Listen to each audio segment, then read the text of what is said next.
first time in the name of Allah to praise judgment.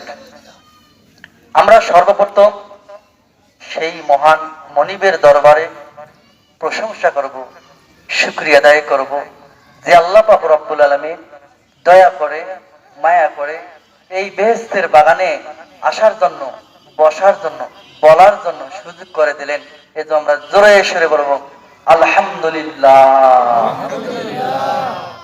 কেমন যেন কার্পণ্যতা রয়ে গেল, সকল প্রকার কৃপণতা, জড়তা, অস্পষ্টতা, হীনমন্যতা সব কিছু ছেড়ে দিয়ে ভদ্রতার সঙ্গে আর একবার জোরে শুনুন আলহামদুলিল্লাহ।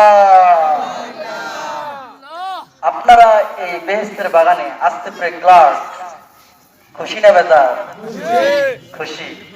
তা আল্লাহ পাক রব্বুল আলামিন আমাদেরকে 2024 সালটা কি করেছে?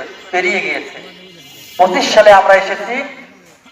24 সাল যেগুলো গুনাহ করেছি, তার আগে যেগুলো গুনাহ করেছি, সমস্ত গুনাহ যেন আল্লাহ আমাদেরকে ক্ষমা করে দেয়, মাফ করে দেয়। সবাই বলে আমিন। এবং 25 সালে ভালো আমল করার তৌফিক দান করেন, এজন্য আমরা আল্লাহর কাছে দোয়া করব। সবাই বলে আমিন। আমার ভাইরা আর লম্বা